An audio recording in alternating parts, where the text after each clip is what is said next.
ዮናስ ዘካርያስ በሃል ሓላባይ ኣሰልጣኒ ክለብ ሰንበል ኮይና ኣብዚ ሰዓት እዚ ይሰርሕ ኣለኹ ማለት እዩ። መጀመርያ ሽመይ ሙሴ ኣስየል ኣቕባ ሚካኤል ሓሚር በሃል ኣብ ብቅድድም ምሽክለታ ከም ኣሰልጣኒ ይነጥፍ ማለት እዩ። ሽመይ ሚካኤል ትኩ ተቀዳዳማይ ብሽክለታ ነይረ ኣብዚ ሕጂ እዋን ከዓኒ ኣሰልጣኒ ክለብ ደቡብ ኣለኹ ማለት እዩ። ስመይ ቢንያም ታረቀ በሃል ኣሰልጣኒ ጋንታ ሰራይር ሳዋየ ናይ ደቂ ኣንስትዮ ጋንታ ሰራይር ሳዋ ማለት እዩ። ስመይ ዮሴፍ ተክላይ ኣሰልጣኒ ጋንታ ደንደን እዩ። ሜሮን ኣማኑኤል በሃል ናይ ክለብ ኤሪትሪያ ኣሰልጣኒ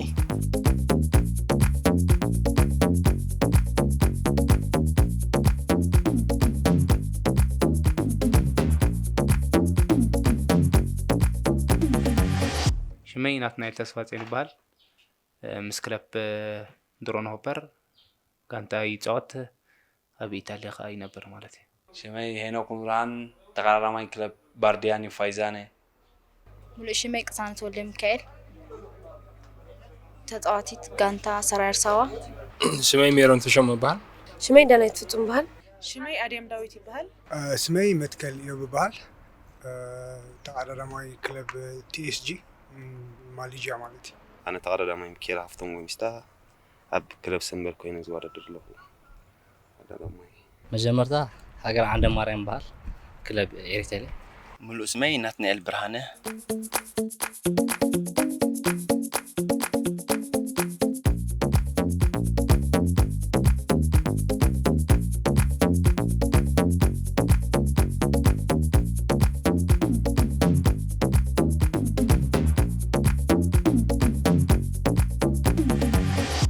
ምድላው ሻምፒዮን ናይ ብሓቂ ጽቡቕ ካብቲ ቅድሚ ሕጂ ንገብሮም ምድላዋት ብዙሕ ዝፍለ ኣይኮነን ግን ብውልቂ ክትሪኦ ከለኻ ንሙሉእ ተፃዋታይ ኣገዳሲ ነገር ስለ ዝኾነ ሻምፒዮን ኤርትራ ምዃን ማለት ቀሊል ነገር ኣይኮነን ንሙሉእ ተፃዋታይ ስለ ዘገድሶ ስለዚ ካብቲ ናይ ቅድሚ ሕጂ ብዝያዳ ጥንቃቐ ማንም ተቀዳዳማይ ነብሱ ዓቂቡ ነብሱ ሓልዩ ናብ ዝውድድር ዝኣትወሉ መድረኽ ስለ ዝኾነ ዝያዳ ሙቅር ይገብሮ ምክንያቱ ንብሙሉእ ተፃዋታይ ነቶም ፕሮፌሽናላት ኾኑ ነቶም ዘይ ፕሮፌሽናላት ተፃዋትና ናይ ብሓቂ ኣገዳሲት መዓልቲ ስለ ዝኾነት እዚኣ ከባድ መዓልቲ ስለ ዝኾነት ብጥንቃቐ ንፅበያ ኣለና ማለት እዩ። ሻምፒዮን ኤርትራ ነቶም ተፃወቲ እቲ ምድላዋቶም ፅቡቅ ኣለዎ ትብል ትኽእል ኢኻ ምክንያቱ ናይ ዞባ ማእኸል እውን ይኹኑ ኣብ ዝሓለፈ ውድድራት ስለ ዝነበረ እኹል ምድላዋት ኾኖም ይንዓቶም እቶም ናይ ደገ ካልእ ከምኡ እቶም ፕሮፌሽናል ማለት ሰሙና ውድድር ስለ ዝነበሩ እቲ ምድላዋት ብኡ መጠን እኹል እዩ ክትብል ትኽእል ኢኻ። ምድላዋት ሻምፒዮን ብጣዕሚ ፅቡቅ እዩ ዘሎ ምክንያቱ እቲ ዘሎ ሃዋህው ሕጂ ቅድም ምሽክለታ ኤርትራ ኣብ ዝለዓለ መድረኹ ካብቲ ዝነበሮ በፂሑ መሊሱ ሃኪንኡ ጠሚቶም ዝኸድሉ ዘለዉ ኣን ምዃኑ ምድላዋትና ብኡ መንፀር ተፀልዩ ብፅቡቅ ድሌትን ስምዒትን ኣሎ ማለት እዩ። ሻምፒዮን ታዛዓቤት ኣብዚ ሲዝን ዝዓቤት ውድድር ስለ ዝኾነ ኩሉ ምድላዋትና ናብ ሻምፒዮን ዝቐንዐ እዩ ፀኒሑ ፅቡቅ ተዳሊና ኣለና ከዓ ንብል ማለት እዩ። ምድላው ቻምፒዮን ብጣዕሚ ማስ ነዊሕ ሰራሕናሉ ንቻምፒዮን እዚ ኢሉ ፅቡቅ ምድላዋት ኢና ጌርና ከም ጋንታ ድንድን ማለት እዩ በአሰልጣን ተኾነ ወላ በተቀዳደምቲ በትትካል ማለት እዩ ዓብ ምድላዋት ጌርና ኣለና ንቻምፒዮን እዚ ሻምፒዮን ኤርትራ ጽቡቅ ኣሎ ምድላዋት ልዕተን ካልኦት ዝነበረ ዓመታት ድምቕ ዝበለ ምድላዋት ይደሎ ኮይኑ ዝስማዕ እንደለና ምክንያቱ እቶም ፕሮፌሽናል ተፃወታት በዚሖም ኣለዉ ኣድላይነታ ከዓ ኩሉ ሰብ ስለተረድኦ ዋላቶም ናይ ውሽጢ ሃገር ብኩሉ ብውሽጢ ሃገር ዘለዉ ዋላ ብዛዕዲ ኣብ ደገ ዘለዉ ተፃወቲ ንዓ ኩሉ ምድላዋት ብዙሕ ሰፊሕ ምድላዋት ይደሎ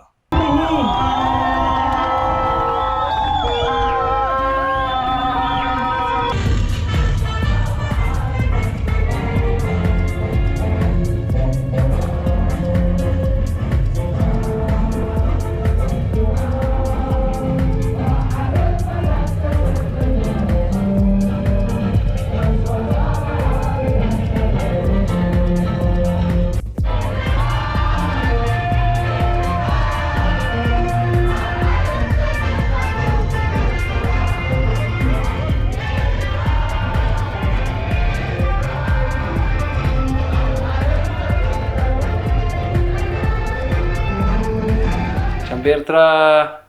ፅቡቅ ብጣዕሚ ፅቡቅ ተዳልዩ ኣለኹ ጽቡቅ ኣሎ ኣምላኽ መስገን ጽቡቅ ተዳልዩ ኣሎ ሰላም ኣምላኽ መስገን ብጣዕሚ ጽቡቅ ነይሩ ምድላው ቻምፒዮን ብጣዕሚ ጽቡቅ ኣሎ ጽቡቅ ምድላው ኣሎ ምስቲ ካብ ኣብ ደጎ ኮይና ክንፃወቶ ዝቐነና ጽቡቅ ኣለና ማለት እዩ ቀንዲ ኣብቲ ቆርሶ ክንሪኢ ኢና ከመይ ከም ዝኸውን ናይቲ ፀወታ ከመይ ከም ዝኸይድ ማለት እዩ ጽቡቅ ምድላው ኣሎ ድላዋት ሻምፒዮን ኤርትራ እኳ ከም ዝኽእሉ ዝፈልጦ ዓብ ውድድር እዩ ኩሉ ተቀዳዳማይ ከዓ ብበዳህነት ዝፅበየን ዝደልየን ዘንጤን ዓይነት ውድድር እዩ ኣዝዩ ዓብ ውድድር ብምዃኑ ከዓ ንኩሉ ተቀዳዳማይ ኣገዳሲ ዓይነት ውድድር ስለዝኾነ ጽቡቅ ምድላዋት ኣሎ ክሳብ ሕጂ ማለት እዩ ምድላው ሻምፒዮን ከም ኩሉ ዓመት ጽቡቅ ኣሎ ኣስመራ ከባቢ ወርሒ ገይረ ነዚ ቻምፒዮንዝም ክዳለዩ ኢለ ብጠቕላላ ክትሪኦ ከለካ ጽቡቅ ምድላው ኣሎ ምድላው ሻምፒዮን ኤርትራ ዳርጋ ብጣዕሚ ነዊሕ ግዜ ዝወሰደ ምድላዋት እዩ ጌርና ንዓና ማለት እዩ ከም ኣብዚ ሕጂ ግዜ ከም ሓደ ኣብ ውሽጢ ሃገር ዝካየድ ኢንተርናሽናል ውድድር ምዃኑ መጠን ብጣዕሚ ጽቡቅ ምድላዋት ብሃንቀውታ ኢና ንፅበ ዘለና ሻምፒዮን ምድላው ጽቡቅ ኣሎ እንዳለለና ጽቡቅ ኣሎ ብጣዕሚ ጽቡቅ ኣሎ ምድላዋት ኣዝዩ ብጣዕሚ ጽቡቅ ኣሎ ምድላዋት ናይ ሻምፒዮን ማለት እዩ ኩሉ ሻዕ ዓመት ዝግበር ናይ ሻምፒዮን ኣጋጣሚ ሓለፈ ቅድሚ ናይ ኮሮና ብዝነበረ ዓመኻ ብመስበርቲ ናይ ኢደ ኣይተፃወትኩን ሕጂ ምናልባት ቁርቴ ናፍቆት ህልወና ምናልባት ምድላዋት ኣዝዩ ጽቡቅ እዋን ኣሎ ማለት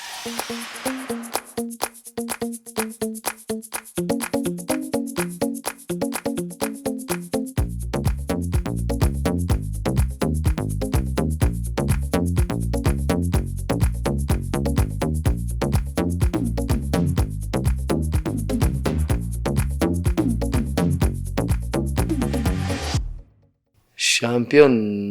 ብርትዕቲ ፀወታ ክትከውን እያ ኢለ ዝሓስብ ኣነ ምክንያቱ እዚ እዞም ተቀዳደምትና እንድሕር ሓደ ብሓደ ክንጠቕሶም ኮይና ወይ ሓደ ብሓደ ክንሪኦም ኮይና ንብሙሉኦም ተቀዳደምቲ ናይ ብሓቂ ኣገዳሲት ፀወታ ስለ ዝኾነት እታ ማልያ ንኩሎም እያ ተገድሶም ነቶም ኣብ ውሽጢ ዘለዉ ተፃወቲ ፕሮፌሽናላት ንክኾኑ ናይ ፕሮፌሽናላት ዕድል ንክረኽቡ ትጠቕሞም እያ ነቶም ተቀዳደምትና ኣብ ደገ ዘለዉ ፕሮፌሽናላት ከዓ እዛ ማልያ እዚኣ ምግባሮም ዝያዳ ነጥቢ ሒዞም ዝያዳ ናይ ክብሪ ሃገራዊት ጋንታ ማልያ ብምግባሮም ከዓ ኣብ ዝተፈላለየ ብዙሕ ዓበይቲ ውድድራት ክትእትዎም ስለትኽእል ንዕኦም ድማ ኣገዳሲት እያ ስለዚ ሻምፒዮን ዞባ ማእከል ሎሚ ዓመት ሻምፒዮን ኤርትራ ሎሚ ዓመት እቲ ናይ ብሓቂ ውድድር ዝረኣየሉ ብንኣሹ ብሉፃት ተቀዳደምቲ ዓበይቲ መተሃላለኽቲ ተቀዳደምቲ ዘለዎ ውድድር ስለዝኾነ መን ካብ መን ይበልጽ ኣጉሊሓ ተርእየና ሻምፒዮን ያለ ዓመት ሻምፒዮን ምናልባሽ ካብቲ ናይ ዝሓለፈ ሻምፒዮን ኤርትራ ዝተኻየደሉ ዝመቀረ ክኸውን እዩ ዝብል ግምት ኣለኒ ምክንያቱ ብፍላይ እቶም ናይ ፕሮፌሽናል ተፃወቲ ሃገርና ብቕዓት ዘለሐ ወኒኖሞ ዘለዉ ብቕዓት ጥርዚ በፂሕ ኣሎ ክትብል ትኽእል ኢኻ ከምኡ እንቶም ናይ ዞባ ማእኸል ተቀዳደምቲ እውን እንድሕር ኮይኑ እንድሕር ርኢና ኣብ ዝሓለፈ ውድድራት ዘሎ ህልው ብቕዓቶም ኣዝዩ ጽቡቕ እዩ ምስ ከምኡ እውን ኣብ ተፈላለየ ማሕበራዊ ሚድያታት ዝገብርዎ ዘለዉ ኢንተርቪው እቲ ዘሐጉሰካ እቲ ስፖርታዊ ምትህልላኽ ኣብ ቦትኡ እናሃለወ ማንም ንማንም ከም ዘይሰርሕን ነፍሲ ወከፍ ጋንታ ከዓ ካብ ጋንታ ክትዕውት ከም ትደልን ዝሕብር ሓበሬታ ወይ ከዓ እቲ ቃለ መጠይቅ ክገብሩ ምስ ምቕናዮም እቲ ፀወታ ልክዕ ከምቲ ኣብ ጂሮ ዲ ኢታልያ ኩሉ ሰብ ብስምዒት ክከታተሎ ዝቐኒየ ሕጂ እውን ነዚ ሻምፒዮን ኤርትራ ክንሪኦ ቀኒና ኢና ኣብ ዝተፈላለየ ቦታታት ብዛዕባ ሻምፒዮን ኤርትራ ጥራይ ዝሓተካ ሰብ ስለዚ ብኡ መጠን ክትሪኦ ከለካ ኣዝዩ ሰሓብን ማራኽን ውድድር ክንርኢ ኢና ዝብል ተስፋ ኣሎ ናይ ሎሚ ዓመት ሻምፒዮን ኤርትራ ብሓፈሻ ንሕር ክንሪኦ ኮይና እቲ ዝፀንሐ ቅድሚ ሕጂ ክካየድ ዝነበረ ውድድራት ናይ ብሓቂ በብመድረኹ እንድሕሪና ካብ ዓመት ናብ ዓመት ለውጢ እንዳምፅአ ተወዳዳርነት ዳዕበየ ዝኸይድ ነይሩ ኣብዚ ሕጂ እዋን ከዓ እቲ ስምዒት ቅድም ብሽክለታ ኣብ ከመይ ደረጃ ኣሎ ኩላትና ንግንዘቦ ኮይኑ ምዝ ብዝሒ ተሳተፍቲ ዘለዎ ናይ ደገ ተቐዳደምቲ እውን ብጣዕሚ ኣብ ውዕውዕ ስምዒትን ብዙሕ ተርእታት ክፍጸመሉ ዝኽእልን ኮይኑ ንኣምን ኩሉ ግዜ ቻምፒዮን ኤርትራ ዓቢ ፀወታ ብምዃኑ ሓያልን በዳህን ክኸውን እዩ ፀወታ ብመንጸሩ ከዓኒ ንዕኡ ዝኸውን እዩ ዝበልናዮ ዓቢ ምድላዋት ጌርና ኣለና ቻምፒዮን እዚ ሻምፒዮን እቲ ፀወታ ብጣዕሚ ብርቱዕ ክኸውን እዩ ምክንያቱ ብዙሓት ዝኾኑ እቶም ናይ ደገ ተፃወቲ እዮም መፅኦም ዘለዉ እሶም ዓቕሞም ከዓ ብጣዕሚ ላዕሊ እዩ ደሎ ብሰዓት እዚ ከምኡ እቶም ኣብዚ ውሽጢ ሃገር ዘለዉ ከዓ ብፃዕቂ ዘለዎ ፀወታታት እዮም ቀኒ ንዕኡ ኣብ ግምት እቲኻ ብጣዕሚ ብርቱዕ ፀወታ ኢና ክንርኢ ድብል ግምት ኣለና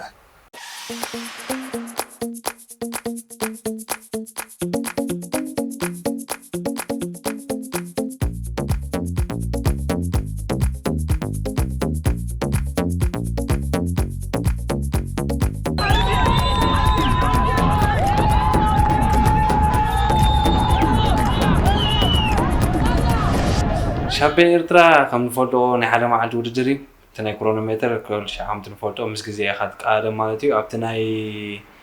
ውድድር ናይ ሮድ ሬስ ግን ከቢድ እዩ ከምቲ ዝበልኩ ኩሎም በብጋንትኦም 8 ተቃደምቲ ሓንቲ ጋንታ ኣላቶ ናይ ዞባ ማእከል ማለት እዩ ኣሕና ግን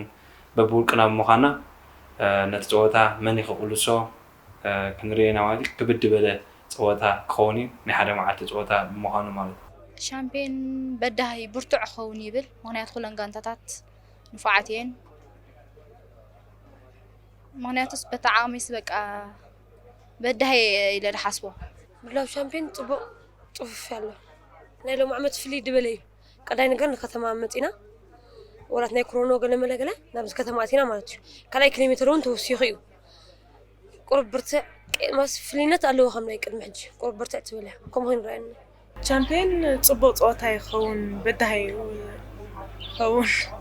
ኣብ ከተማ ኮይኑ ንዓይ ኣብ ናይ በረኻ ኢድ ጽቡቅ ማለት እዩ ግን ምስቲ ኣብ ከተማ ኮይኑ ምስ ሓንቲ ሓፃር ድኾነት ዓቐበት እያ ዘላ እዛ ናይ ፎርቶ ብዙሕ በዳሂ ኣይኮነን ይብል ማለት እዩ ኣነ ማለት እዩ ምስቲ ሜዳ እዩ ብምልኡ ምስታ ንእሽተይ ዓቐበት ዘላ ማለት እዩ ግን ምስቲ ምንዋሕ ኪሎ ሜትር ትኮርሶ ትር ክብል እዩ ማለት እዩ ናይዚ ዓዲ ተፃወትካ ብርትዕ ዝበሉ ስለ ዝኾኑ ኣይ ቲንክ ሓያል ክኾን ናይ ሎም ዓመት ኮርሶ ኣነ ካብ ኩለን ዓይነት ሻምፒዮን ኤርትራ ተሳቲፈኒ ሎም ዓመት እታ ዝተረረት ክትከውን ኣነ ከም ጎሚስታ ግምት ኣለኒ ማለት እዩ በርከ ኩሉ ተቀዳዳማይ ፕሮፌሽናል ኣብ እዚ ዝለዓለ ጥርዚ ኮንዲሽን ኣሎ ክንብሎ ንኽእል ኢና ከምኡ እውን ናይ ዞባ ማእከል ተቀዳደምቲ እውን ኣብቲ ዝድለ ዓይነት ብቕዓት ኣለና ኢለ ዝጉምጉመና ማለት እዩ ናይ ሎም ዓመት ታስተረረት ከም ትኸውን ወላሂ ዘጠራጥር ነገር የብሉን ማለት እዩ ታስተረረት ያኽብላ ሎም ዓመት ብሓፈሽኡ ኸ ኣብቲ ዝመፅእ ውድድር ክንሪአ ኢና ከመይ ዓይነት ውድድር ከም ትኸውን ማለት እዩ ቻምፒዮን ኤርትራ ኩሉ ግዜ ካብ ዓመት ናብ ዓመት ንናቱ ክሳይድ ኣሎ በዳህነት ኣሎ ከምዚ ክትብሎ ይትኽእል ኢኻ ክትግምቶ እውን ኣይትኽእልን ኢኻ ከቢድ ውድድር እዩ ኣይ ቲንክ ብሓደ ኮይና ክንሪኦ ይብል ሽዑ ኮርስ እቲ ውድድር ከቢድ እዩ ከምዚ ኩሉ ተቀዳዳማይ ዝብህጎ መድረኽ እዩ ምክንያቱ እቲ ዓመት ሙሉእ ትረኽቦ ክብሪ ማሌራ ሃገርካ ጌርካ ክትወዳደር ስፔሻሊ ነዞም ናይ ደገ ተቃዳደምቲ ማለት እዩ እቲ ኣብ ደገ ማልዮም ሃገሮም ወዲኦም ዝገብሮ ክብረት ንባዕሉ ሕጅስ ብጣዕሚ ከቢድ ውድድር እዩ بخوم من ترما كل سبيز دليل نتصحي ሻምፒዮን ቁርብ ሎም ዘበን ተረርብ ለኸውን ምስ ደለዎ ኮንዲሽን በዓል ቢንያም ማለት እዩ ቢንያም ኣክሹ ደለዎ ሙሉም ዘን ፕሮፌሽናል ምስ ደለዎ ብቕዓት ቁርብ ትርብል ተስፋይሲ ኮሚዲ ትርብል ኩላ ሻምፒዮን ከምቲ ንሪኦ ማለት እዩ ከምቲ ንፃወቶ ቁርብተይ ፍልይ ድበለት ኩሉ ሰብ ብጥንቃቐ ክፃወት ጥንቃቐ ሓዊሱ ኩሉ ከዓ ንኽዕወት ከዓ ድሌት ስለ ዘለዎ ኩሉ ተቃዳማይ ቁርብተይ ሻምፒዮን ክብድ በለ ኮይኑ የብለካን ካብ መጀመርታ እስካብ መወዳእታ ዳርጋ ተንፋስ ዘይትህብ ውድድር እያ ቁርብተይ ከባድ በዳሂትን ኮይና ትስምዐኒ ማለት እዩ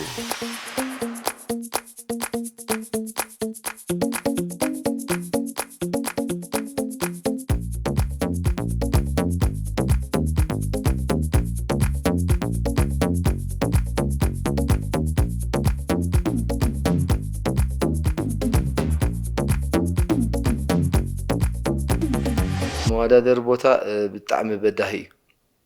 ምክንያቱ ካብ ሲቲ ፓርክ ተበጊሳ ንማጮቱ ወፅያ ዜራ ብሲት እንደገና በሚዛን ማኪና ተጠውያ ብቢያሳ ሚካኤል ገይራ ብፅሕፈት ፕሬዝዳንት ወሪዳ ፎርቶ ደይባ ሕጂ ካብኡ ደይባ ምስ መፀት ንታሕቲ እንዳ ሚካኤል ምስ ወረደት ንሲኒማ ሮማ እንደገና ብቤት ፍርዲ ተፀጊዓ ደይባ ኣብ ሲቲ ፓርክ ተጠውያ ሕጂ እቲ ቅድሚ ሕጂ ትኺሎም ዝድይቦ ዝነበሩ ካብ እንዳ ሚካኤል ዝመፀ ናህሪ ትኺሎም ዘደይቦም ነይሩ ስፒድ ሕጂ ግን ሲቲ ፓርክ ስለፅወ ተሓይሉ ክቋራረፅ እዩ ተሓይሉ ተቋራሪፁ እዚ ናይ ኢንሹራንስ ዘሎ ዓቐበት ብጣዕሚ በዳሂ ዓቐበት እዩ ስለዚ ምስቲ ንውሓት ናይቲ ኪሎ ሜትር 170 ኪሎ ሜትር ነጥቢ 2 ብምዃኑ ተደሚሩ እቲ መቃዳደም ቦታ ከዓ ኣዝዩ በዳሂ ብምዃኑ ንተፃወትና ናይ ብሓቂ ኣዝዩ ፈታኒ ውሑዳት ተፃወቲ ዝያዳ ተፃዋርነት ዘለዎም ተፃወቲ ብብቕዓት ዝምኩሑን ዝቀራረቡን ተፃወቲ ክውድኡ እዮም ዝብል ግምታት ኣለና መወዳደሪ ቦታ ካብቲ ናይ ቅድሚ ሕጂ ፍልይ ዝበለ ይኮነን ምክንያቱ እኹል እዩ እቲ ዝለዓቐብ ኣሎ ምናልባሽ ክውሕድ ክእል ይኸውን እንተዘይኮይኑ ግን ኣብ ውሽጢ ኣስመራ ክሳብ ዝኾነ ኣቀማምጣ ናይቲ መሬት ነቲ ውድድር ሰሪዖሞ ዘለው ብዙሕ ኢንታ ተውፃሊ ይኮነን ብጣዕሚ ፅቡቕ መወዳደሪ ቦታ እዩ ዘሎ ቦታ እንድሕር ኢና እዚ እስካብ ሕጂ ኣይበፅሓናን ኣሎ እቲ ፕሮፋይል ግን ከምቲ መደብ ቅድሚ ሕጂ ዝካየድ ነበረ ኣብቲ ከተማ ተመሊሱ ምህላው ዝበለፀ ነገር እዩ ማለት እዩ እቲ ንፈልጦ መወዳደሪ ቦታ ከዓኒ እታ ኣስመራ ሰርኪት ንገብረላ ፍሉጥ ቦታታት ኣሎ ማለት እዩ ከምቲ ልሙድ ንሪኦ እዚ ከዓኒ ኣብቲ ውድድር እዩ ዝምርኮስ ማለት እዩ ምክንያቱ ብዙሓት ሓይላት ተቓደምቲ ተሳተፍዎ ብምህላው እቲ ኪሎ ሜትር እውን ዳርጋ ንውሕ ስለ ዝብል ዘሎ ኣብቲ ኢንዱራንስ ዝፈጥሮ ፅልዋ እውን ብዙሕ ክኸውን ስለ ዝኽእል ብዓብኡ ቀዳምነት ሰርዖ እንድሕር ሙሉእ ውድድር ኣካይዶም እቶም ፕሮፌሽናል ተቓደምቲ ዓብ በዳሂ ክኸውን ምክንያቱ ተወዳዳርነት ኣብኦም ክንርኢ ከለና ቀሊል ነገር ኣይክኸውንን እዩ ማለት እዩ መወዳደሪ ቦታ ቅድሚ ሕጂ ኣብ 2019 መጀመርያ ሰራይር ሳዋ ዝመስረተሉ ሸዓ ምስ ረኣናያ ማለት እዩ ኣዝያ በዳሂት እያ ብፍላይ ኣብታ ናይ ፎርሾ ዘላ ዓቐበት ከዓ ወሳኒት ኣይኮነት ኣይክተርፍን እያ ማለት እዩ ብሓፈሻ ግን ጎልጎል ስለ ዝኾነ ፅቡቕ ዝወረሉ ስፒድ ዘሎ ኮርሶ ክኸውን ስለ ዝኽእል በዳሂ እዩ ንብሎ ንኽእል ማለት እዩ በዳህነት መወዳደሪ ቦታ በዳሂ እዩ እቲ ዝሕጉሰካ ግን ኣብ ከተማ ብምዃኑ ኣብዚ ከተማ ዳርጋቲ ሓደ ላብ 10 ነጥቢ 5 ብምዃኑ ነቶም ተቐዳደምቲ እውን ብዙሕ ሓያል ፀወታ ከም ደኸውን ኣይጠራጠርኒ ቦታ ብጣዕሚ ፅቡቕ እዩ ኩሉ ግዜ እዛ ናይ ፎርቶ ዘላታ ብፎርቶ ጌርካ ነዊሕ ጎላጉል ዘለዎ እንደገና እታ ናይ ፎርቶ ከዓ ሓፃርን ብጣዕሚ ተራር ዝኾነት ዓቐበት ምስ ምዃና እቲ ፀወታ ብጣዕሚ ብርቱዕ እዩ ቅድሚ ሕጂ ዋላ ው 2-3 ግዜ ተፃዊተ ነይረና ባዕለይ ብቐሊሉ ቀሊል መንገድስ ኣይኮነን ብጣዕሚ ከቢድ እዩ ብፍላይ ኣብቲ መወዳእታ ክተርፍ ከሎ ኪሎ ሜትር ክውዳእ ከሎ ነቶም ተፃዋቲ ኣዝዩ በዳሂ እዩ ኣብ ዓቕሚ ዘለዎ ሰብ ከዓ ክፍትን ወይ ክኸይድ ዝኽእል እዩ ኣብ ከባቢ ፎርቶ ማለት እዩ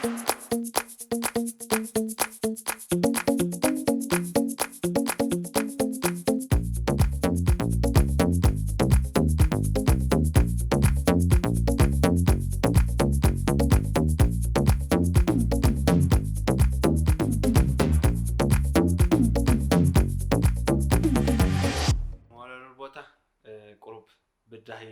ኣይኮነን ማለት ንዞባ ማእከል ዝጣዕም ቦታ እዩ ፕላስ ሞር ኣንጎለታት ድበዝሑ እዩ መወዳደሪ ቁሩብ ንዓና ድምቺ ፀወታ ኣይኮነን ግን ኣብ ብሽክለታ ክሰዓት ዝኽእልካ ንኩሉ ምግላፅ በዳህነቱ ኣብዚ ናይ ቸርኪቶ ማለት እዩ ኣብዚ ከተማ እዩ እንዳዜና ፎርቶ ኣለዎ ዓቐብ ባሕቲ መስከረም እውን ኣብኡ ተገይሮሞ ማለት እዩ ከምቲ ናይ ቅድሚ ሕጂ 2019 ዝነበረ ጎልጎል እዩ ኩሉ ስትራፖታት ዓይነት እዩ ናይ ኢንሹራንስ ኣሎ ማለሲ በዳሂ እዩ ወላ እቲ ስታይ መወዳደሪ ቦታ ዳሕኒ ፅቡቕ ዳሕኒ ቅድሚ ሕጂ ጌርናሉ ነርና ኢና 2019 ገይረሉ ነይረ 2019 ቻምፒዮን ዘበልኩሉ ማለት እዩ ዳሕኒ ፅርግያ ዳሕኒ بدهنته እንዳ ዜና ቁርብ አላታ አባ ቁርብ ፍታኒ ከሆነያ ማለት እዩ ሲያት ፍትነና ድሕሪ 2 ዓመት ኢና ናብዚ ከተማ ናኣቱ ዘለና ማለት እዩ ምዝ ናይ ኮቪድ ሓሚዝ ካይድናዮ ናይ መንደፈራ ቦታ ነይሩ ማለት እዩ እዚ ቦታ እዚ ጽቡቕ እዩ ንዓይ ማለት እዩ ሎማ ዓመት ኣብ ከተማ ተቀይሩሎ አይ ቲንክ ምስቲ ኮርሶ እዩ ዝኸይድ ማለት እዩ እቲ ኮርሶ ካብ መጀመርታ ብርቱዕ ተኮይኑ እቲ ኮርሶ ካብ መሊሱ ክብርትዕ ማለት እዩ ምስተም ተጻዋቲ ግን አይ ቲንክ ሎማ ዓመት ብርቱዕ ኮኒ ምስ ዘለው ተጻዋቲ ምስ ናይ ዞባ ማእከል ክገብሩ ድቐነ እዩ ኮርሶ ማለት እዩ እቲ ኮርሶ ብርቱዕ ዝበለ ኮኒ ንኻልኣይ ግዜ ይሳተፈላ ኣለኹ እዛ ሜዳ እዚኣ ማለት እዩ እታ ሜዳ ዘይኮነት ብዓብዪ ኪሎ ሜትር ጽልዋ ኣለዎ 171 ኪሎ ሜትር እቲ ቦታ ክንዛረበሉ ተኮይና ግን ኣዝዩ ብዓብዪ ንፋስ ኣሎ ብደይብኡ ከዓ ፎርቶ ኣሎ ኢንሹራንስ ኣሎ ብዝያዳ ከማን ካብ ኢንሹራንስ ንላዕሊ ካብ ፎርቶ ንላዕሊ ኢንሹራንስ በዳህነት ኣለዋ ኮይኑ ይስምዓኒ እምበር ብጎላጉል መፂና ኢና ተኺልና ቅድሚ ሕጂ ብዳምኬል መፂና ኢና ተኺልና እንዲባ ነርና ሕጂ ግን ብጎላጉል መፂና ስለንዲባ ካብ ፎርቶ ንላዕሊ ከማን ንሳ በዳህነት ደለዋ ኮይኑ ይስምዓኒ ተሪር ቦታ እዩ ጎላጉል ዝዓብሉሎ እዩ ማለት እዩ ተራረቦት እያ ዋላ ናይ ሎማ ዓመት ከማን መወዳደሪ ቦታ እኮ ዳርጋ ድገበርናዮ ቦታ እዩ ድበዝሕ ጎላጉል ዳዕብሉሎ እዩ ብጀካ ፎርቶ ንሽተ ዓወት ኣለዎ ምስ ብዙሕ ኪሎ ሜትር ምስ ብዙሕ ኣግሬሲቭ ምዃኑ ትፅወታ ብዙሕ ቻሌንጅ ክሎ ኢለ ይሓስብ ማለት እዩ በዳህነት መዋድር ብጣዕሚ ገፊሕ ሰርኪት እዩ እንተ ኩሉ ዓይነት ክሳይ ዘማለ እዩ ዓቐበት ኣለዎ ጎልጎል ንፋስ ገለ ዘለው ቦታታት ኣለዎ እታ ትግበር ሰርኪት ብጣዕሚ በዳሂታ ዓቐበት እውን ኣለዋ ዳርጋ 500 ሜትሮ ድኾን ንዓ ብዙሕ ግዜ ላብ ክትገብሮ ከለኻስ ኣብቲ ናቱ ብርትዕስ ብርትዒት ክሳይ በዳህነቱ መወዳደሪ ትርድ በለይ ጎልጎል በዝሖ ማለት ባሕት መስከረም ገለ ከተማ ስለዝኾነ በዓል ቢንያም ቀንዲ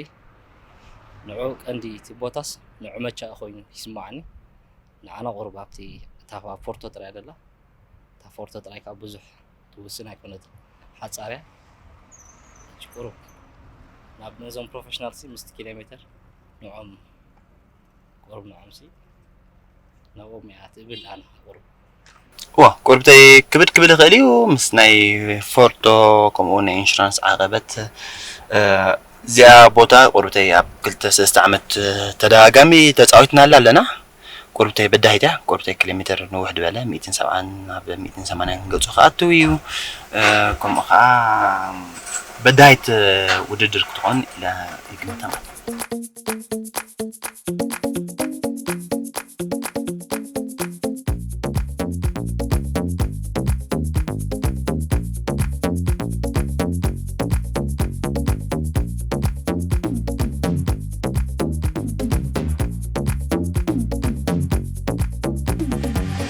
ሙሉኦም እያ ተገዲሶም ንኣብነት ፕሮፌሽናላት ተፃወትና ስለምንታይ እዮም መፅኦም ካብቲ ዘለዉ ወጋንታት ነዛ ውድድር እዚኣ ንክፃወቱ እዮም ናብዚ ሃገር ዝመፁ ስለዚ ስጋዕ ክንደይ ተኣድላይነቱ ባዕሉ ይምስክረልካ ኣሎ ኣየር ትኬት ከፊሎም ነዛ ውድድር እዚኣ ክስዕርዋ ኢሎም መፁ ከለዉ ስጋዕ ክንደይ ኣድላይነት ኣሎ እቲ ናይ ውሽጢ ሃገር ተፃዋታይ ከዓ ነዛ ውድድር እዚኣ እንድሕር ስዒርዋ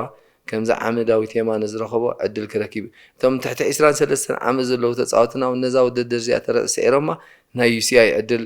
ከጋጥሞም ስለዝኾነ ተም ጂኒየር ስለዚ እዚ ዓይነት ከምዚ ዓይነት ውድድር ዝሓቆፈ ስለዝኾነት ንብሙልኦም ተፃዋቲ ኣገዳሲት እያ ሓደ ብሓደ እንድሕር ክጠቕሰልካ ክፍትን ኮይነ ንኣብነት ቢንያም ንብል ንቢንያም እንታይ ተገድሶ እዛ ውድድር እዚኣ እንድሕልካኒ ፖይንት ሒዙ ናብቲ ዝዓበየ ውድድራት ናይ ዝዓመት ዝተሪፉ ዘሎ ክላሲክ ውድድር ድዩ ጋንቱ ብሰራሕትሉ ከኣቱ ተኣሽምሉ ምክንያቱ ማልያ ሃገራዊት ጋንታ ቻምፒዮን ናይ ኤርትራ ስለዝኾነ ኣክሹ ንበል ኣክሹ ዘሰም ከምኡ ናብቲ ዝዓበየ ውድድራት ከኣቱ ዝያዳ ነጥቢ የድልዮ ሄኖክ ንበል ሄኖክ ኣብዛ ሓዳሽ ጋንቱ ኮይና እዚ ዓይነት እዚ ሪዛልት እንድሕር ዳ ረኺብዎ እሱ እውን ዘሰም ከምኡ ዓይነት ኬዝ ኣሎ ኣብታ ጋንቱ ዝያዳ ወሕስ ናይ ምዃን ተኽእሎታት ኣለዎ ነዚ ዓመት ተዋሒሱ ፕላስ ኣብቲ ዝብለካ ኣለኹ ዓበይቲ ውድድራት ብቐዳምነት ዕድል ይወሃቦ ማለት እዩ ኣማኑኤል ገረዝጌር ኣብቲ ዝሓለፈ ውድድራት ብዙሕ ብሰንኪ መስፈርቲ ብዙሕ ውድድር ከየካየደ ፀኒሑ ስለዚ እቲ ፒሲኣይ ዝተሓዝ ፖይንት ዳርጋ ኣብ ዝጎደለ ኮይኑ ይስማዓና ስለዚ ነዛ ማልያ እዚኣ እንድሕር ስዒርዋ ግን ናይ ግድነት ህላውነቱ ተውሕሰሉ ማልያ ስለ ዝኾነት ብከምዚ ክንሪኦ ንኽእል ኢና እቶም ናይ ውሽጢ ሃገር ዝብለካ ዘለዉ ከዓ ነዚኣ ድሰዓራ ጋንታ ናይ ምርካብ ምክንያቱ ነጥቢ ስለ ዘለዎ እቲ ነጥቢ ከዓ ነተን ጋንታ የደይበንን የውርደንን ስለ ዝኾነ ኣብቲ ናተን ደረጃ እዚ ነጥቢ እዚ ከዓ ብጣዕሚ ስለ ዘገድሶም ናይ ውሽጢ ሃገር ተፃወቲ ከዓ ነዚኣ ክስዕርዋ ብጣዕሚ ይደልዩን ይግደዱን ማለት እዩ هو እንታይ ኣሎ መስለካ እዚ ምብዛሕ ኪሎሜትራት እቲ ኢንዱራንስ እንዲ ተወሳኒ ተፃዋርነት ናይ ተቀዳደምቲ ብብዙሕ ነገር ክልክዕ ክእል እዩ ብብቕዓት ኣሎ ካልኣይ ብዕድመ ኣሎ ካልኣይ ሳልሳይ እውን ብተመክሮ ክእል እዩ ብተምፅኦ ልምምድ ከዓ ክኸውን ክእል እዩ ምናልባሽ 171 ኣዝዩ ዝተጋነነ ብዙሕ ኣይኮነን ምክንያቱ ናይ በረኻ ክሳብ 180 ገለን ከረን ደርሶ መልስ ዝግበረሉ እዋን ነይሩ ኣብቲ ዘይምዕብል እዋናት ዋላ ሕጂ ግን ኩሉ ፋሲሊቲ ኣብ ዘለውሉ እዋን ባዕልኻ ነቶም ተፃወትካ ብቑዕ ምድላዋት ትገብረሎም እንድሕር ፀኒሕካ 171 ብዙሕ ኣዝዩ ከቢድ እዩ ክትብሎ ይትኽእል ኢኻ ምክንያቱ ንማንም ዘይኮነስ ንኩሎም ብሓደ እዩ ዝፀልዎም እቲ ቀንዲ ግን ነዚ ከዛርበካ ዝኽእል ትቅድመ ምድላዋት ናይቶም ተቀዳደምቲ ትቅድመ ምድላዋት ናቶም እንታይ ክገብሩ ፀኒሖም እሱ ተወሳኒ ስለዚ 171 ብናተይ መምዘን ክሪኦ ከለኹ ምናልባሽ ብዙሕ እዩ ክብልዎ ክእሉ እዮም ሰባት ግን እቲ ፍሉይነቱ እንታይ እዩ ኣብቲ ናትካ ምድላዋት እዩ ምድላዋትካ ይተወሳኒ ንዑ ዝኣክል ምድላዋት ጌርካ እንድሕር ፀኒሕካ ኣብቲ ናይ መጨረሻ 10 ኪሎ ሜትር ዘሎ እዋናት ንዝኾነ መጥቃዕቲ ክትፃወር ክትክእል ኣለካ ምናልባሽ ቶም ዓበይቲ ተቀዳደምቲ ዝበልካ ምናልባሽ ኣብኡ ኣብቲ 5 ከይ ክተርፍ ከሎ መጥቃዕትታት ከብዝሑ ስለ ዝኽእሉ እቲ ምፅዋርን ዘይምፅዋርን ኣብኡ ይድረአ ግን ቅድሚኡ ምብፃሕካ እውን ናይ ምውዳእ ተኽእሎታት ትቆርሳ ክህሉ ስለ ዝኽእል ኣነ እቲ 171 ከም ሻምፒዮን ምዃኑ ቅድሚ ሕጂ 168 157 እዮም ዝገብሩ ነይሮም ትፍልልይሲ ኣዝዩ ካብቲ ናይ ቅድሚ ሕጂስ ብዙሕ ስለ ዘይኮነስ ብዙሕ ከም ምክንያት ዝጥቀስ ኣይኮነን እኹል ይበሃል ሕጂ እቲ 40 ናይ 40 ክትብሎ እቲ መዓልቲ እውን ኣለውኝ ሕጂ ገምጋም ድሕር ክህብ ኮይነ ልክዕ ነቶም ኣብቲ ናይ ወርልድ ዘሎ ተፃወቲ ሳቶም እዮም ምክንያቱ እቲ ውድድር ብመንፅር ሳቶም ዝሳተፉ ምህላዎም ተወዳዳርነት ከርእዩ ክብርቲ እዩ ናብኣቶም ክዘዙ ክእል እዩ ግን ኣብ ግምት ተእትዎ ከዓ ኣሎ ዝሓለፈ ዓመት ድሕር ርኢናዮ ብሉፅነት መርሃዊ ቅዱስ ዝተረኣየሉ እንድሕር ርኢና ብኣለማንኤል ገብረ እግዚኣብሄር ኣብ ውድድር ነይሮም ግን እቲ በዳህነት ከዓኒ ሓደ ብዳዊት ዓወት ክርከብ ከሎ ቀሊል ነገር ኮይኑ ኣይረኣይኒ ማለት እዩ ብሓፈሻ ክሪኦ ከለኹ ግን በዝሒ ተሳታፍነት ዘሎ ከምዚ ቀዲመ ዝገለፅኩልካ ልክዕ ዓብዪ ውድድር ክኸውን እዩ በዳህነቱ ከዓኒ ከቢድ እዩ ማለት ብዓብዩ ኩለን ተናብዚ ዘለዋተን ክለባት ማለት እዩ ብዓቕመን ኩለን ምድለዋት ተዳልየን እየን ብዝያዳ ከዓ ነቶም ፕሮፌሽናላት ዳርጋ ንዓቶም ዘርብሕ ኢልና እኳ ክንዛረብ ኣብና መዲና ዘ ወላ ናይ ዞባ ማእከል ተን ክለባት ኩለን ልክዕ ከምኡ ተዳልየን ስለ ዘለዋ ንኩሉ ፅቡቕ ነገር ክኸውን እየ ዝብላና እዎ እቲ ቀንዲ ክነድህበሉ ዘለና ምኻቲ ብቕዓት ኣብቶም ናይ ደገ ተፃወትናቶም ፕሮፌሽናላት ኣብቲ ናይ ወርልድ ክላስ ዝወዳደሩ ዝቐነዩ እዮም ዝሓለፈ እዋን ድሕር ርኢና ማለት እዩ ዓበይቲ ዓወታት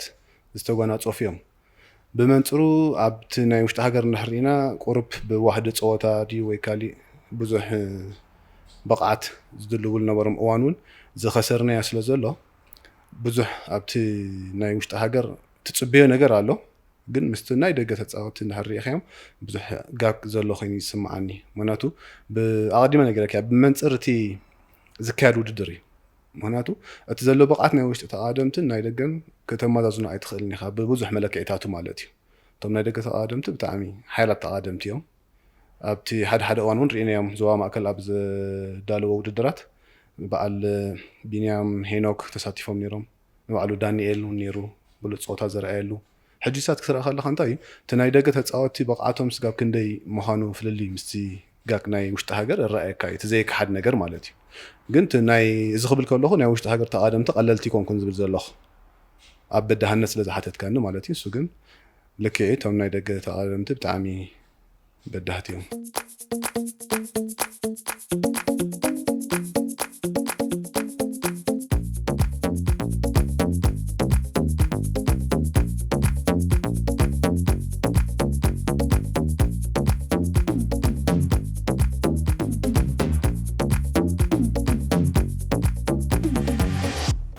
كل شيء كلهم بروفيشنال تداليهم شامبيون هاجورهم كوينو سعرو بتعمي يمنايو مالتيو كلاتنا نتمنى نمتع تتصاوتي اب وشتي هاجر دلو خا نتي زعبيت وددر ناي هاجرنا سعيرهم بقى دلو نغرات كا مالت بزح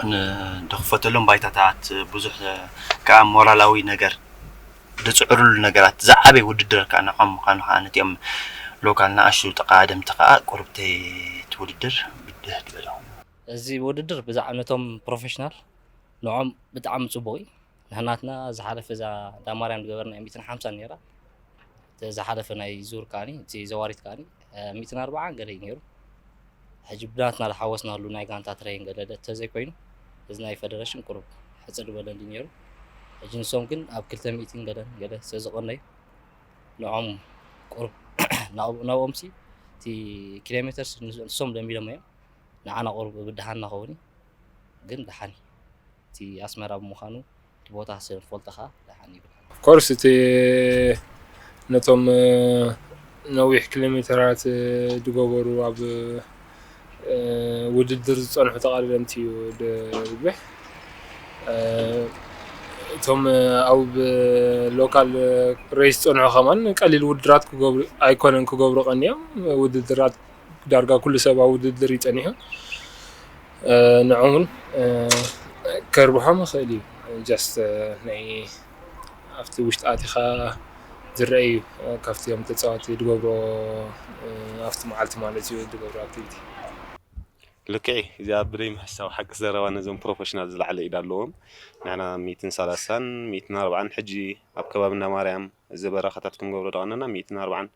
ገለ መለ እዩ ተሰሪዕልና ዶ እምበር ከም 120 ሓሊፍና ይንፈልጥኒና ብዝያዳ ንዕኦም ኣርባሕነት ኣለዎ ክብል ይኽእል ነዞም ፕሮፌሽናል ነቶም ፕሮፌሽናል ጥራይ ዘይኮነ እውን ነዞም ናይ ዞባ ማእኸል እውን ተፃዋርነት ኢንዱራንስ ዘለዎ ተቐዳዳማይ እውን ክምክተሉ ዝኽእል ዓይነት ውድድር ኮይኑ ይስማዓኒ ኣነ ማለት እዩ 171 ብምዃኑ ኸዓ ተሪሩ ውድድር ክኸውን እዩ ማለት እዩ 170 ኪሎ ሜትር እዩ ቀደም ንዓና ጽቡቕ ነይሩ ማለት እዩ ሕጂ ግን ምስ ኮርሶ ክገብርዎ ዝቐነዩ ናይ ዞባ ማእኸል ተፃወቲ ማለት እዩ ንኹሉ ሰብሲ ኣድቫንቴጅ ኣለዎ ይብል ማለት እዩ 170 كل شيء كبد بل صوتا ايكونن مالتي نتوم بروفيشنال كاب كلتميتن لعلي إنا كلاسيك نتصوت سو 170 ولا قليل صوتا ايكونن بزوا ماكل نا چامبيون ترا مالتي بداهي انا صوتا خون تسفا قبر مالتي كاب مجمرتو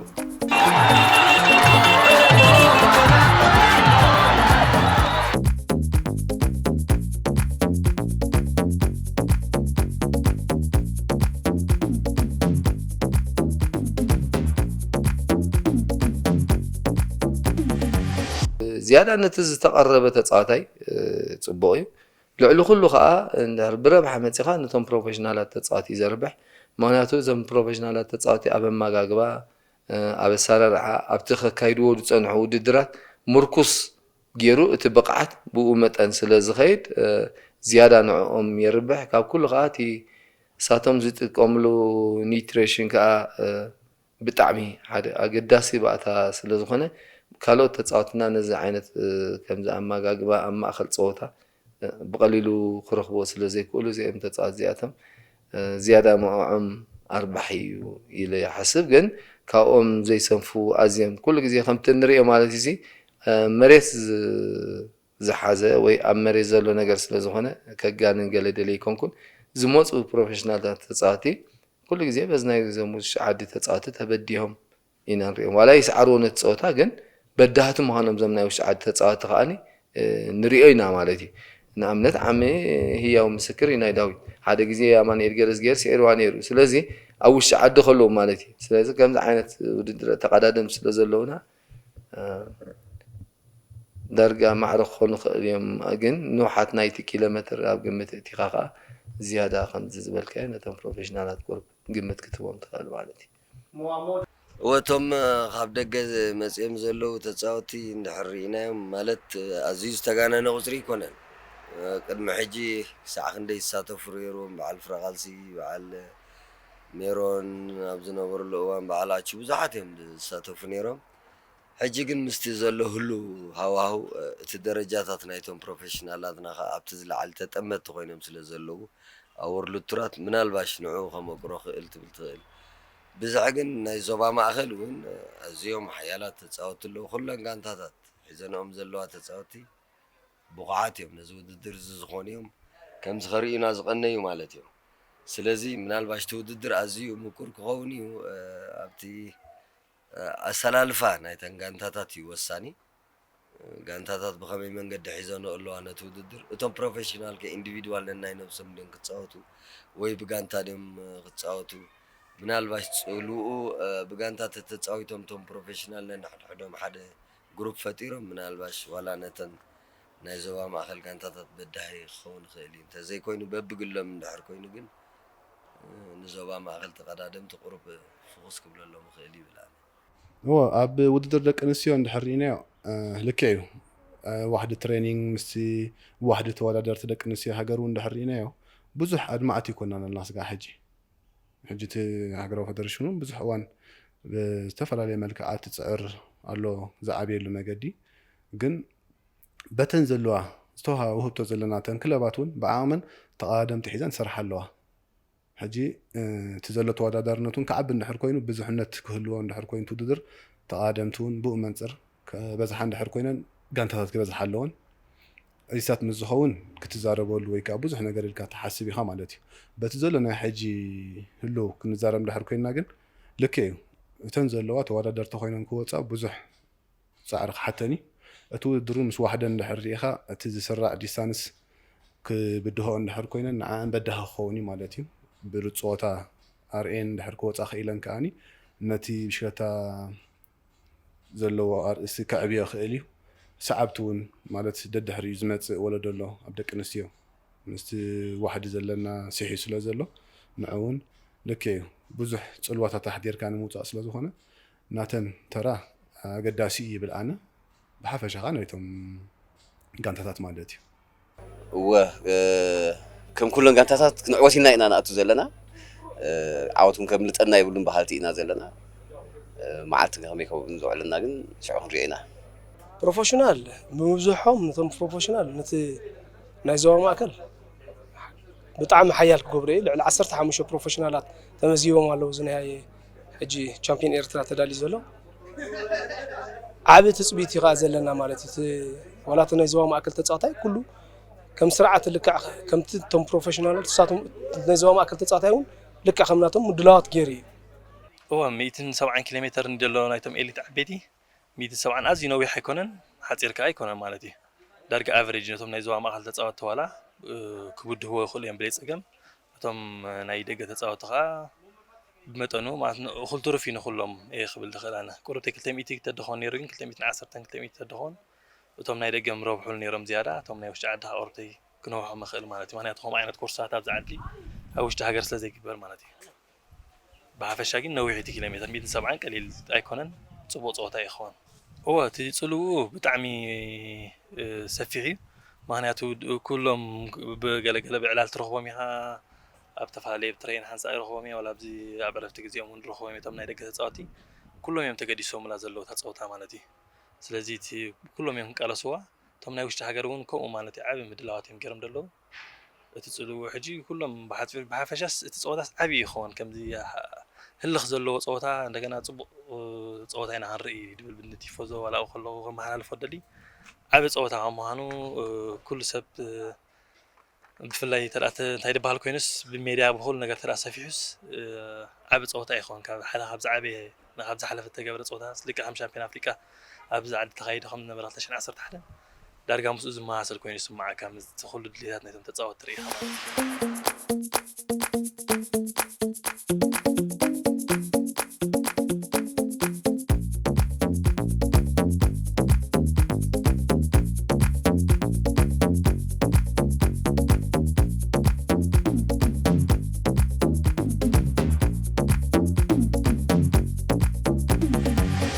ፅልዎ እኳ እቲ ምሳና ምህላዎም ቁርብ እቲ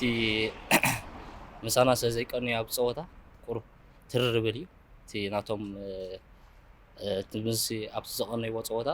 ምሳናስ ቁርብ ንዓናስ ትርርብለና ኸውን ግን ዝሓለፈ ተፃዊተ ዝነበርኩ ኣነ ግን መጀመርታይ ፀወታይ ራብዓይ ኣቴ ሕጂ ደሓን ይብል ደሓን ክንስዕሮምሲ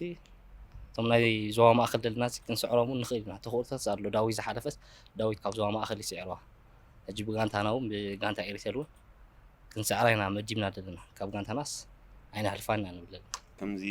ሓንቲ ረብሓ ኣለዋ ድብላና ሕጂ ፅልኡ በበይኖም ጋንታታት ምህላዎም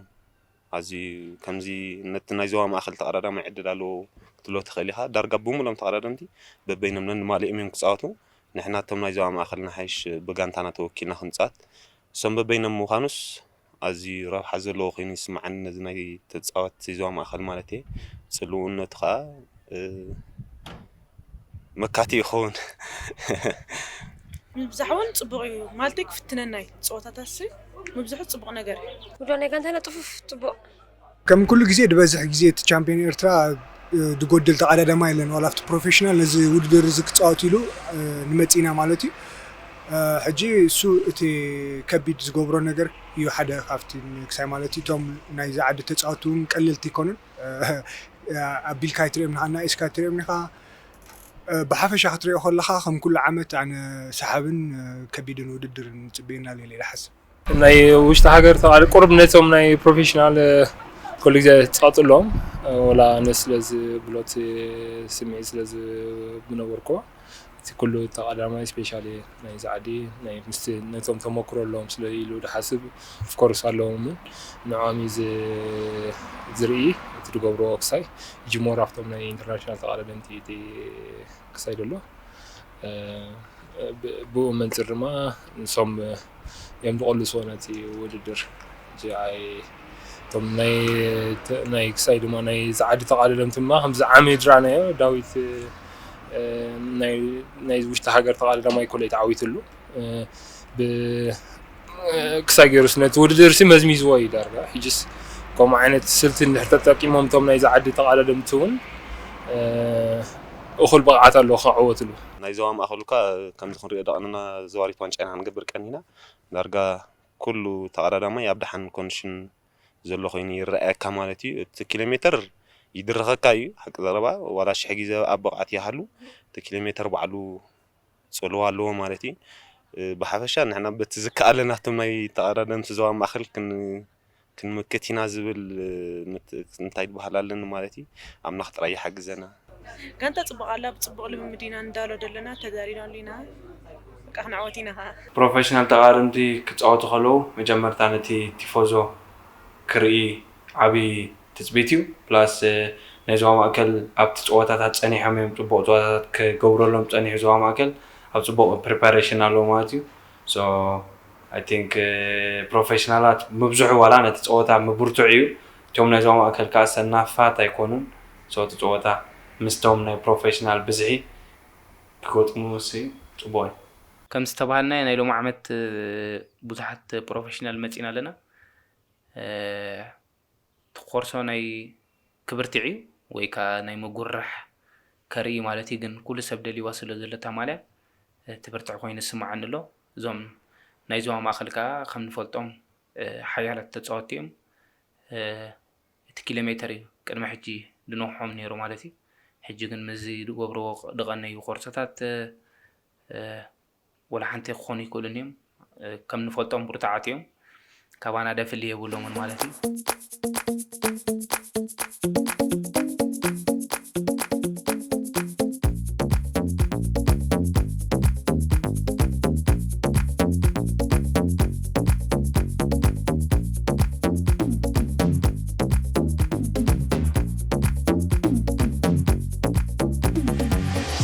أملاخ عجزن طيب لك وناتن إحنا كل جزء نتصوتان ده تتصوتات أتخلها خسارة الكاقات ناي سعرنت منفس نعرى لك هتروح خنا ودي درتاتو تسعرنت أنا جي بنيام كمزي هينو كمزي وأكشو كمزي وكله كمزي دقعتها له تتصوتنا خمزلو والو عبقعتها له ندارك سعرهم زي كله خنا نمتاي ممبيتن 70 كيلومتر زقوعزو نمتاي زدخم زي خمس سلازي زم تقعدات زي أنت زياتهم مزم تتصعد زياتهم تتصاويتهم تسعرهم صبوا تسعرهم كا عقمهم فليتهم صبوا صوتها غيرهم نفسهم من مخانهم እንድሕር ገምጊሞም ወፅኦም ምስቶም ኣብ ደረጃ ዓለም ዝፃወቱ ዘለዉ ተፃወቲ እንድሕር ዳ ነብሶም ፈሊጦማስ እዚ እውን ንገዛእ ርእሱ ዓብ ዕድል እዩ ኣብ መወዳእታ እግሩ ደለዎ ክስዕር እዩ ካልእ ድበሃል ነገር የለን ምክንያቱ ምናልባሽ ኣብ ስፕሪንት ተበፂሕኻ ብ10 ኣብ 20 ሰብ ሒዛ እንድሕር ኣትያ እቶም ስፕሪንተራት እንድሕር ኣለዉ ኮይኑ ኣስጋኢ ኣብ ውሱናት ሰባት ክኸውን እዩ ክትብል ትኽእል ኢኻ ግን ኣነ በዛ ነብሰይ ምናልባሽ ከም ናተይ ግምት ኣብ ግምት ዘእተው ናይ ሰብ ክስዕር እዩ ዝብል ግምት ኣለኒ ምክንያቱ ሓቢርና ንሪኦ ምክንያቱ ከምቲ ንሰምዖ ዘለና ኣብ ማሕበራዊ ሚድያ ንሕና ከምዚ ፕሮፌሽናልን ጋንታታት ኣሎቲ ቁርቁስ ምናልባሽ ነዚ ብኮዚ መዝሚዙ ዝዕወት ሰብ ዘሎ ኮይኑ ስማዓኒ ኣይሆብካ ንርኢ ፅቡቅ ብሩኽ መዓልቲ ግበሮ ክለብ ደቡብ ስጋዕ ሕጂ ኣብ ምዕረያ ዘላ ከምቲ ኩሉ ዝግንዘቦ ማለት እዩ እንድሕር ርኢና እዚ ኣብነት ክበካ ኣብ ናይ ኤሊት እንድሕር ኮይኑ ኤሊት ተቃደምቲ የብልናን ብ3 ተቃደምቲ ኢና ክንሳተፍ ኣብ ናይ ጁኒየር እንድሕር ኮይኑ ምልእቲ ጋንታ ኣላትና ኣድማዕቲ ንብሎም ተቃደምቲ እውን ዝሓቆፈት እያ ኣብ ዝሓለፉ ውድድራት ከም ዝረኣናዮ ብዙሕ ተስፋ ኣለኒ ማለት እዩ ኣብ ዝለዓለ ተስፋ ግን ናይ ክለብ ደቡብ ኣብ ደቂ ኣንስትዮ እዩ ብደቂ ኣንስትዮ ፅቡቅ ዓወት ከነምፅእ ተስፉ እየ እቲ ደሊናዮ ዘለና ወይ ከም ዕላማ ሒዝናዮ ዘለና ክልተ ማልያ ካብቲ ናይ ቻምፒዮን ማልያታት ክልተ ማልያ ኣብ ጋንታና ክተርፋ ዝብል ዕላማ ሒዝና ኢና ንሰርሕ ፀኒሕና ማለት እዩ እወ ንሕና እኳ ከም ጋንታ ደንደን ዓብ ምድላዋት ኢና ጌርና ብፍላይ ዝቐጣቢልና ኣብቲ ናይ ደቂ ኣንስትዮ ዓብ ስራሕ ኢና ሰሪሕናሉ ንሕና ተዳሊና ኣለና ክንስዕር ኢና ከዓ ንኣቱ ኣብቲ ናይ ደቂ ተባዕትዮ እውን ኣብቲ ናይ ጁኒየር ወላ ኣብቲ ናይ ኣብቶም ኤሊት ኣንደር 23 ልክዕ ከምቲ ካልእ ዝተዳለወ ተዳሊና ኣቲና ኣለና ካባና እውን ፅቡቅ ፍረ ክንሓፍስ ተስፋና እዩ እወ ንሕና ከም ጋንታ ኤሪቴል እቲ ምድላዋት ኩሉ ወዲና ኢና ዘለና ተፃፊፉ ዳርጋ ክብል ይኽእል እቶም ናይ ክሮኖሜትር ዝፃወቱ ሰባት ኣለውና ተወሳኺቲ እቲ ቀንዲ ጎል ከዓ ናይታ ጋንታ ከዓ ኣብታ ናይ ክሮኖሜትር ናይ 23 ዋላ እውን ኣብታ ናይ ቀዳመይቲ ናይ ኤሊት እውን ንዑ እውን ክንፍትኖ ኢና ማለት እዩ ቀንዲ እቲ ሓሳብና ግን ነታ ናይ ፅርግያ ኮርሶ ነታ ናይ መወዳእታ ዘላ እዩ ኣብኣ ተዓወቲ ኮይና ንክንወፅእ ዝከኣለና ንገብር ኢና ማለት እዮም ተፃወቲ ኣብ ኩሉ ምድላዋት እዮም ዘለዉ ኣብኣ ተዓወቲ ሒዝና ክንወፅእ ድማ እታ ናይ ቀዳማይ ተስፋ ይገብር ማለት እዩ